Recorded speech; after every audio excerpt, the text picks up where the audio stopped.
अब इसमें ना 3 क्वेश्चन्स कवर करेंगे हम जो आपके आ सकते हैं। अगर ये आपको इंडिविजुअली भी पता होना चाहिए और इसे आप कंबाइन करके मंडेला की स्पीच में भी डाल सकते हो। देखो, एक तो मंडेला इज टॉकिंग अबाउट करेज कि करेज क्या होती है। तो मंडेला ने कहा कि जब मैं उन ग्रेट पीपल के साथ रहा जिन्हें काफ़ी टॉर्चर किया जाता था एंड सो जो मेरे कॉमरेड्स हैं, जो मेरे साथी थे, जो मेरी स्ट्रगल में मेरे साथ थे, उन्होंने मुझे सिखाया करेज का मतलब। करेज का मतलब ये नहीं होता कि आपको किसी चीज से डर ही नहीं लगता। It is not absence of fear, it is actually the Triumph over it. ये दो वर्ड याद रखना, एक ट्रायम्फ और एक कॉन्कर। ये आपने उसमें भी पढ़ा हुआ है, ट्रायम्फ ऑफ सर्जरी। इसका मतलब होता है जीत हासिल करना। तो जो लोग डरते नहीं हैं, इसका मतलब ये नहीं कि वो करेजियस हैं। जैसे आपको मैं एक एग्जांपल दूं कि एक छोटा बच्चा है, अब उसको पता नहीं है कि भाई इसमें करंट लगेगा, तो वो अगर उसके स्विचेस के साथ खेल रहा है तो इसका मतलब ये नहीं कि वो करेजियस है ना। उसे करेज नहीं कहते हैं। या फिर आप बेबाक होकर किसी को कुछ भी बोल देते हो कि भाई मुझ में तो बड़ी हिम्मत है, मैं तो किसी को कुछ भी कह सकता हूँ, उसे करेज नहीं कहते हैं। That is not courage. According to him what courage is कि जो आप डरते हो शायद उस चीज से, बट आप उस डर पे फाइनली जीत हासिल करते हो, दैट इज कॉल्ड करेज।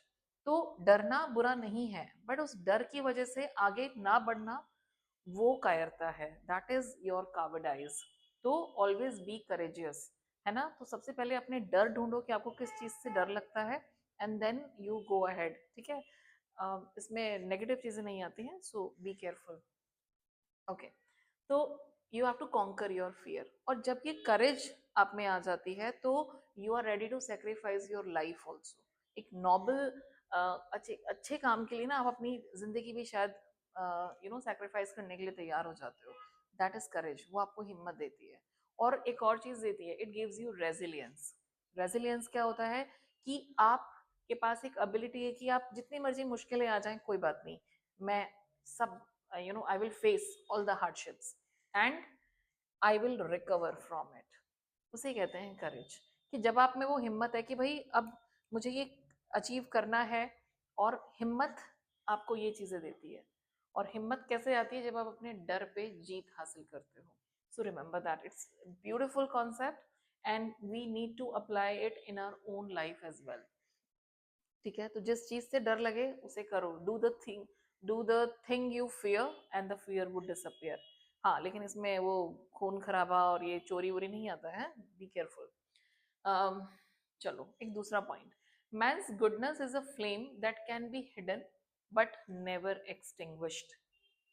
ठीक है, तो मंडेला सेज दो चीजें होती हैं, एक होता है लव और एक है हेटरेट, है ना।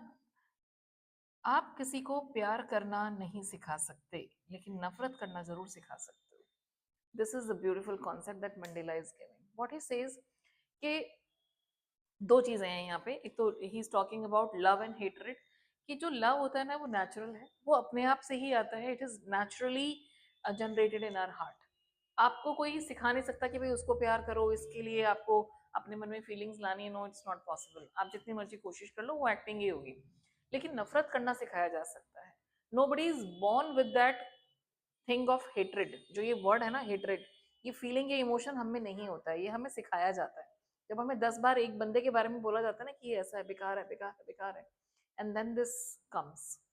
तो व्हाट ही इज सेइंग कि जितने भी लोग हैं जो गलत भी है ना, वो भी कहीं ना कहीं उनके अंदर भी वो एक छोटी सी फ्लेम तो है। वो एक मानवता, जो ह्यूमैनिटी। तो जो लोग वाइट पीपल हमसे नफरत करते थे, शायद जो हमें they were pushing us to our boundaries, मतलब वो इतना टॉर्चर करते थे कि हम हमारी सहन शक्ति खत्म हो जाती थी। आपने वो मूवी देखी होगी अभी, धुरंधर। मैनी ऑफ यू, वैसे तो आप अभी नहीं हो उस एज ग्रुप में, but still many of you must have seen that. तो did you see that torture that happened there Dhurandhar movie में? है ना, किस तरह से उन्हें टॉर्चर किया जाता था कि मतलब देवर पुश्ड टू देयर लिमिट्स। पूरी बॉडी में हुक्स लगा के उन हुक्स को खींच लिया, and like that, this kind of thing. तो सोचो इनके साथ भी कैसा टॉर्चर होता होगा। You can imagine from that. तो ये चीजें हैं। लेकिन फिर भी जो वो टॉर्चर करने वाले लोग हैं, चाहे वो जितने भी कसाई हो, लेकिन फिर भी उनमें हमेशा क्या होती है? एक गुडनेस होती है। वो जो फ्लेम है ना, जो आग है गुडनेस की, वो शायद थोड़ी सी हाइड हो जाती है, बट वो कभी भी एक्सटिंग्विश नहीं होती है, बुझती नहीं है। तो जो लोग टॉर्चर करते थे, मंडेला कहते हैं कि मैं उनकी आंखों में देखता था कि कहीं ना कहीं एक कोने में वो ह्यूमैनिटी दिखती थी, इट वॉज देयर। तो कोई भी बुरा इंसान नहीं होता है, बस शायद हमारी जो अच्छाई होती है कई बार वो छुप जाती है। So Mandela is very optimistic. I think ये जो ऑप्टिमिज्म है ये आपको यहाँ से डिराइव करना है।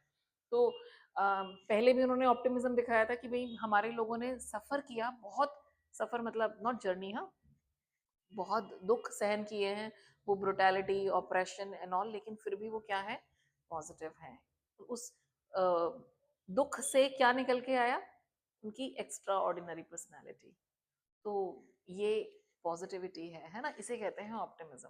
कि आप ये कह रहे हो कि भैया कोई बात नहीं, हमने मुश्किलें सहन की हैं, लेकिन हमारी आज पर्सनालिटी भी तो फिर उस हिसाब से एक्स्ट्रा ऑर्डिनरी है ना। अकबर, पता है आपको, अकबर का बचपन पूरा बिल्कुल ऐसे बीता था कि he did not get any luxury and all that, बेचारे इधर उधर भाग रहे थे एंड ऑल, लेकिन 12-13 साल की उम्र में तो he became the king again. तो ये होती है स्ट्रगल जो आपको कुछ और बेटर बना देती है ना। क्योंकि वो स्ट्रगल ही थी जिसने हमें एक उसको कैरेक्टर दिया, है ना, एक हिम्मत दी, करेज दी, और वहीं से रेजिलियंस आता है। सो इंटरकनेक्ट करो इन चीजों को। अब एक लास्ट चीज और बता रही हूँ, ये क्वेश्चन भी आ सकता है कि both the oppressor and the oppressed are not free. कैसे? ऑप्रेसर होता है जो जुल्म करता है, जो ऑपरेशन कर रहा है ना, ऑपरेशन नहीं है, ऑपरेशन। तो जो ऑप्रेसर है वो कौन है? White people. सो ये जो वाइट पीपल हैं ये क्या कर रहे हैं, ये बहुत ज्यादा, they are very brutal, they are inflicting so many brutalities on these white people। oppressed कौन है यहाँ पे? the black। तो दोनों ही, ये तो बेचारे फ्री है ही नहीं, these people are not free from the bondages of these oppressors, है ना, लेकिन ये भी फ्री नहीं है। क्यों? क्योंकि these people, ये किसके प्रिजनर है? they are the prisoners of hatred, prejudice and narrow mindedness। hatred तो पता ही है आपको, नफरत।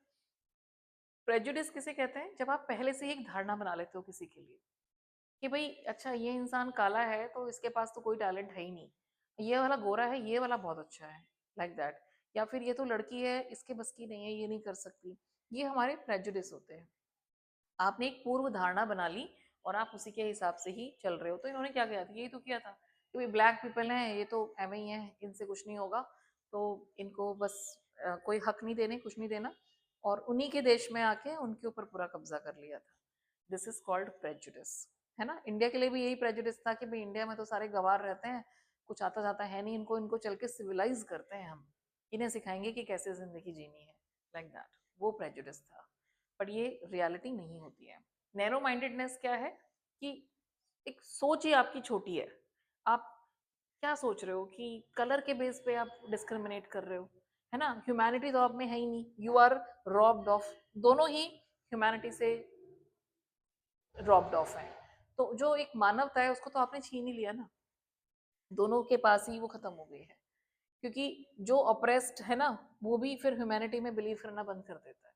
सो both are deprived of, robbed of their humanity. क्योंकि जो ऑप्रेस्ड है उसकी बेचारे की भी तो आपने एक मानवता छीन ली ना, आप उसको एनिमल की तरह से ट्रीट कर रहे हो, और ये तो खुद ही जानवर बने हुए हैं, समझ रहे हो। So why they both are robbed of their, यहाँ पे मंडेला कह रहा है कि हम दोनों ही, ऑप्रेसर भी ऑप्रेस्ड भी, they are robbed of their humanity. तो रिमेंबर दीज पॉइंट्स और इन्हें यूज करो। अगर ये क्वेश्चन एग्जाम में चांसेस होते हैं लॉन्ग उसमें आने के, तो 6 मार्क्स में आप इसे बहुत अच्छी तरह से लिख सकते हो। Just remember all this keywords and points.